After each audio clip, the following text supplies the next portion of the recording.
नमस्कार बच्चों। तो कल से आप यह अमीर खुसरो की ये सखी नामक कविता देख रहे हैं। इस कविता के माध्यम से उन्होंने कुछ पहेलियाँ, एक सखी अपनी दूसरी सखी को कुछ पहेलियाँ पूछती रहती है और वह उनका जवाब जब आता रहता है तो वो सही या गलत वो उनके बारे में कहती रहती है। कल ही आपने देखा था कि पहेलियाँ जो है उन पहेलियों में मनोरंजन के साथ ही साथ बौद्धिकता भी दिखाई दी जाती है। तो उनमें से कुछ कल बाकी पहेलियाँ रह गई थी, उनके बारे में अब हम देखेंगे। तो आगे की पहेलियाँ है, अति सुरंग है रंग रंगीलो, अति सुरंग है रंग रंगीलो, है गुणवंत बहुत चटकीलो, राम भजन बिन कभी न सोता, क्यों सखी साजन ना सखी तोता। और वह उन्हें पूछती रहती है, कहती रहती है कि सुरंग यानी सुंदर, वह कैसा है? काफी सुंदर है। और वो क्या करता है? काफी सुंदर है। और वह जो है कि बहुत गुणवंत और ऐसे ही झट से जवाब देने वाला भी है। और एक आदत उन्हें जरूर है कि राम का भजन करते बिना वह कभी भी नहीं सोता। कौन होगा वह? जब वो अपनी सहेली को पूछती है तो सहेली उनके बारे में सोच विचार करती है कि कौन होगा इसे कि जो अति सुंदर है, जो काफी गुणवान है, राम का भजन किए बिना वो कभी सोता भी नहीं है। ऐसा कौन होगा? कौन होगा?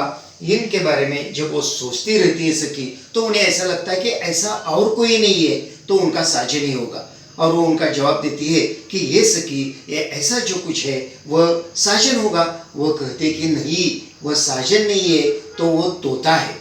यानी कि तोते का वर्णन उन्होंने किस तरह किया है अमीर खुसरो ने, कि वह किस तरह का है कि वह अति सुंदर है, रंग रंगीला है, बहुत वो गुणवान है, राम का भजन करते बिना वह कभी सोता भी नहीं है। तो इसी प्रकार का है वह तोता। तो कल ही मैंने आपको बताया था कि जब भी कभी पहेलियों में वर्णन किया जाता है वह एक अलग तरह से उनसे यह ज्ञात होता है कि यह शायद उनका वर्णन होगा, लेकिन उनका उत्तर अलग ही रहता है। तो ठीक है, आगे की पहेलियां अब हम देखेंगे। तो आगे वो उन्हें कहती है, अर्ध निशा व आयु भवन, भवन यानी क्या? भवन यानी कि मकान। अर्ध निशा व आयु भवन, अर्ध यानी कि आदि, निशा ने रात, कि आधी रात में वह भवन में आता है। सुंदरता भरने कवि कौन? उनकी सुंदरता का वर्णन कौन करेगा? और आगे चलकर वह कहती है, निरखत ही मन भयो आनंद, क्यों सखी साजन ना सखी चंद। वह पहेलियां है, अर्धनिशा व आयु भवन, सुंदरता बरने कवि कौन, निरखत ही मन भयो आनंद, क्यों सखी साजन ना सखी चंद। तो वह इसी तरह की वह पहेलियां है। वह कहती है कि आधी रात में वह भवन में आता है, यानी कि घर में आता है। आधी रात में वह घर में आता है। वह इतना सुंदर है, इतना सुंदर है कि उनकी सुंदरता का वर्णन करने वाला शायद कवि भी अभी तक कोई नहीं है, इतनी उनकी सुंदरता है। और वो कैसा है?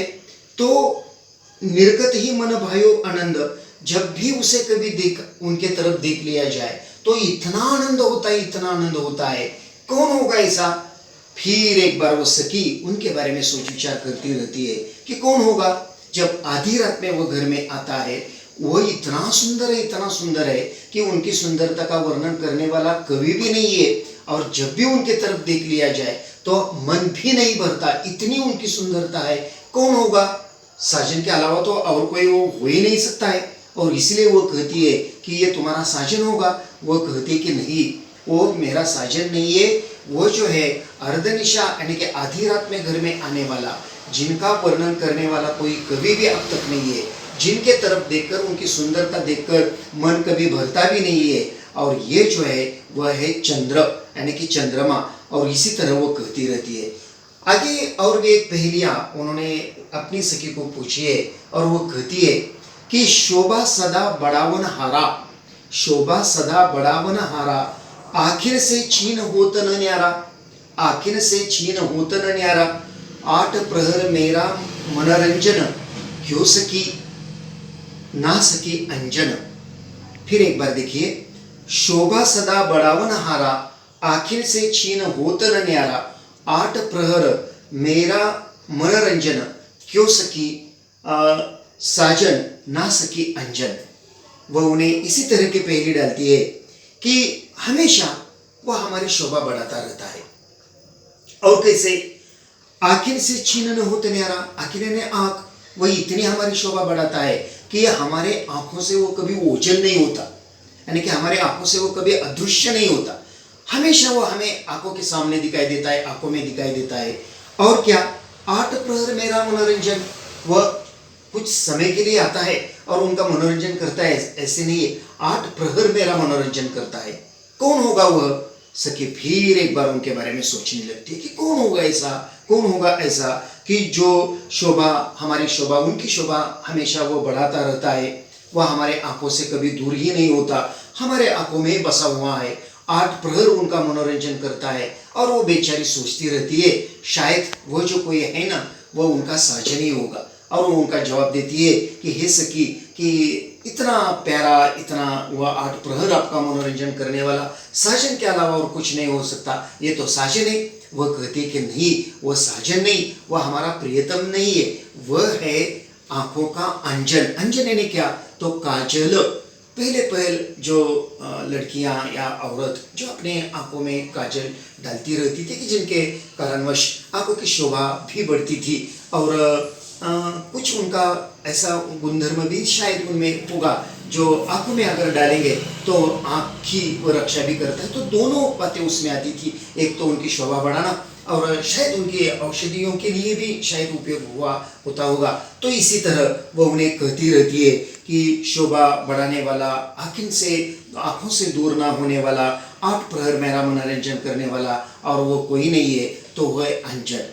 तो इसी तरह ये पहेलियाँ है।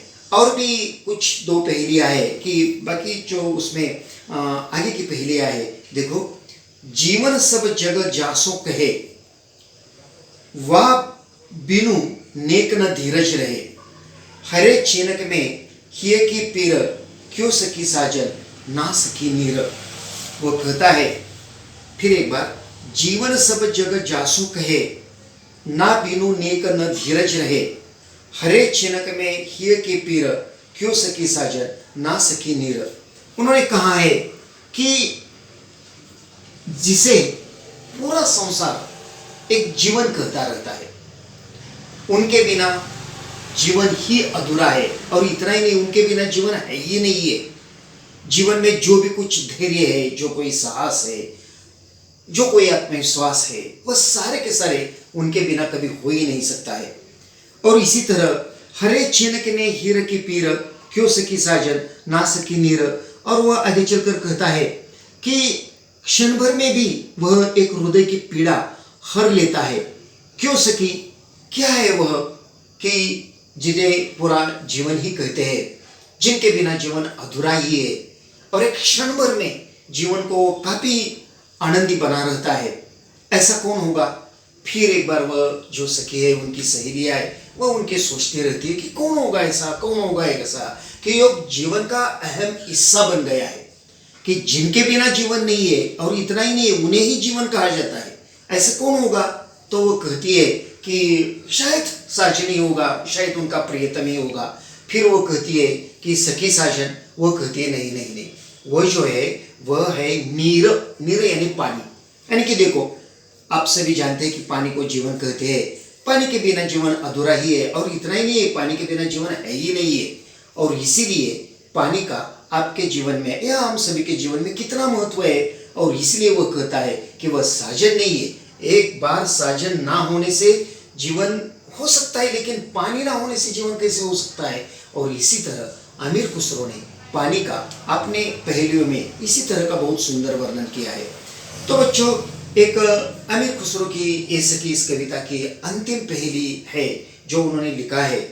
बिन आए सब ही सुख भूले, बिन आए सब ही सुख भूले, आए ते अंग अंग सब फूले, आए ते अंग अंग सब फूले, सिरा भई लगावत छाती, क्यों सकी साजन ना सकी पाती।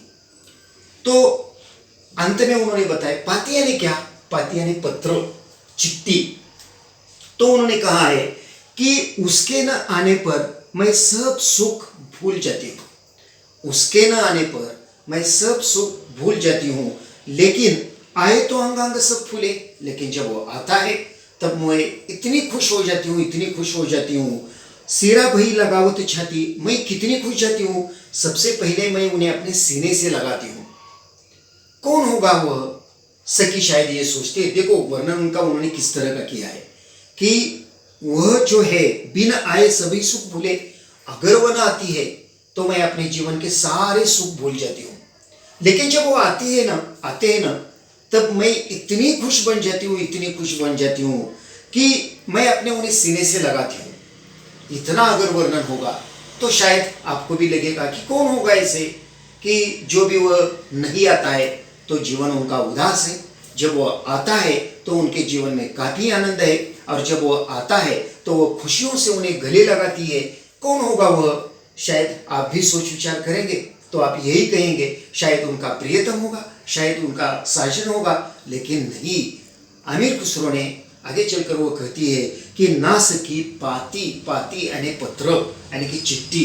बच्चों एक जमाना था कि जिस जमाने में ये पत्र, ये चिट्ठी उनके लिए काफ़ी एक महत्व यानी कि लोगों के जीवन का एक अहम हिस्सा वो बन गया था। उन्हें काफ़ी महत्व था। शायद कोई अपना बेटा बाहर कोई नौकरी के लिए है या कोई पढ़ाई के लिए है, शायद किसी औरत का पति वो बाहर किसी काम के लिए है, तो इसीलिए एक संदेश महान जो भी कुछ था वह केवल पत्र के माध्यम से हुआ करता था। आजकल आप देखते हैं कि जो उनके माध्यम जो है वह बदल चुके हैं और सोशल मीडिया आ गई है, और इसलिए आपको मालूम है कि वो मोबाइल आ गया, और इसलिए जो पत्र है उन पत्र के लिए इतना महत्व अब नहीं रह गया है।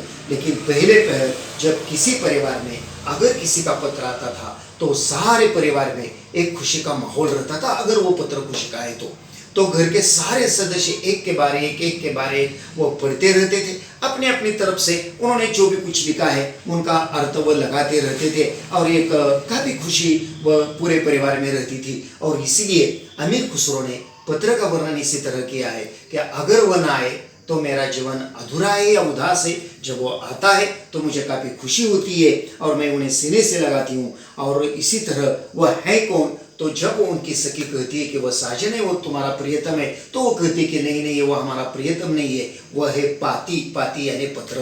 तो इसी तरह बच्चों अमीर खुसरो ने अपनी ये सखी इस कविता के माध्यम से कई पहेलियाँ जो है वह पहेलियों के माध्यम से ये समझाने का प्रयास किया है कि ना ही पहेलियाँ केवल मनोरंजन का साधन है, तो उसी के साथ ही साथ एक बौद्धिकता, एक परखने का भी वह साधन है। और इसी तरह ये पहेलियाँ मैंने कल ही आपको बताया था, आजकल मनोरंजन के माध्यम बदल चुके हैं। पहले तो ऐसे पहेलियाँ रहती थी जो एक सखी दूसरे सखी को डालती रहती थी, एक दोस्त दूसरे दोस्त को पूछता रहता था, जो कोई कहानियाँ कही जाती थी, जो घर में ये ज़्यादातर मात्रा में दादी माँ ये कहानी कहने का बताने का काम करती रहती थी, तो घर के सारे बच्चे वो सुनते रहते थे और कहानियाँ सुनकर ही वो रात को सोते रहते थे।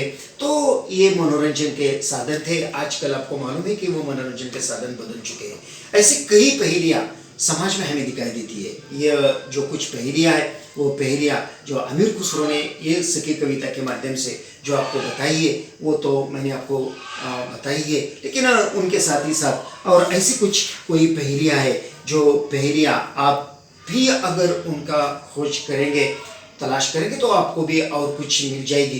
तो आप उन कविता के माध्यम से आपको यही एक उपक्रम करना है कि और कोई ऐसी पहेलियाँ है जो पहेलियाँ ढूंढ लीजिए, अपने नोटबुक में लिख लीजिए। कुछ उदाहरण के तौर पर मैं भी आपको कुछ पहेलियाँ बताता हूँ। तो एक पहेली ऐसी है कि जिन पहेली में है कि बिल्ली की पूँछ, देखो बिल्ली की पूँछ हाथ में, बिल्ली की पूँछ हाथ में, बिल्ली पहुंची इलाहाबाद में, बिल्ली पहुंची इलाहाबाद में। तो सोच विचार कर दीजिए क्या होगा उनका जवाब। बिल्ली की पूंछ हाथ में, बिल्ली पहुंची इलाहाबाद में। तो ठीक है, आपने जो उनके बारे में सोच लीजिए। और एक पहेलियाँ मैं आपको बता रहा हूँ। मैं हरी, देखो मैं हरी मेरे बच्चे काले, मैं हरी मेरे बच्चे काले, मुझे छोड़ मेरे बच्चे खा ले, मुझे छोड़ मेरे बच्चे खा ले। फिर एक बार देखिए, मैं हरी मेरे बच्चे काले, मुझे छोड़ मेरे बच्चे खा ले। सोच विचार कर लीजिए, आपको पता चलेगा कि वह क्या है। और एक पहेली मैं आपको बताता हूं। काली है पर काग नहीं, काली है पर काग नहीं, कागे नहीं कौवा, काली है पर काग नहीं, लंबी है पर नाग नहीं, लंबी है पर नाग नहीं, बल खाती है ढोर नहीं, बल खाती है ढोर नहीं, बांधते हैं पैर डोर नहीं, बांधते हैं पैर डोर नहीं। देखो, काली है पर काग नहीं, लंबी है पर नाग नहीं, बल खाती है ढोर नहीं, बांधते हैं पर पैर नहीं है। सोच विचार कर दीजिए, शायद लड़कियों को उनके बारे में जरूर पता होगा कि वो क्या है, यानी कि बच्चों को मालूम नहीं होगा ऐसी बात नहीं है, लेकिन ज़्यादातर मात्रा में वो लड़कियों से संबंधित वह पहेली है। और एक बताऊं तो देखो, काला घोड़ा सफेद सवारी, काला घोड़ा सफेद सवारी, एक उतारा तो दूसरे की बारी, एक उतारा तो दूसरे की बारी। तो इसी तरह एक ढूंढ लीजिए, एक सोच विचार कर लीजिए, जो पहेली में ये मनोरंजन और उनके साथ ही साथ आपकी बौद्धिकता परखने का वो एक साधन है। तो इसी तरह अमीर खुसरो ने अपने कुछ पहेलियों के माध्यम से जो कुछ बताया है वो मैंने तो आप सभी आपको बताया है, लेकिन उनके साथ ही साथ कई पहेलियाँ भी मैंने आपको बताई है। तो उनके बारे में सोच विचार कर दीजिए और अपना थोड़ा सा सोच विचार कर देंगे तो आपको भी पता चलेगा कि उसमें क्या है।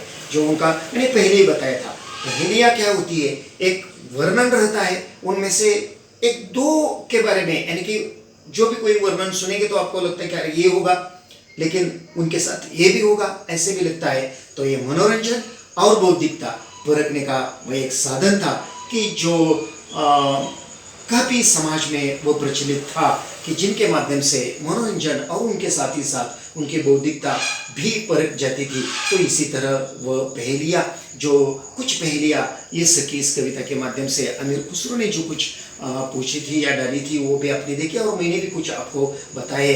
तो आप एक बार उन किताब में एक बार अच्छी तरह से पढ़ लें। उनके नीचे जो स्वाध्याय आपको दे दिया है वो भी आपको लिखना है। मैं आशा करता हूँ कि ये आप सब स्वाध्याय भी लिखेंगे, मैंने जो कुछ आपको पहेलियाँ पूछी है उनका जवाब भी ढूंढेंगे और इसी तरह आपकी पढ़ाई जारी रहेंगे। तो धन्यवाद बच्चों, मैं फिर आपको मिलूँगा एक अगला पाठ लेकर। ठीक है, धन्यवाद।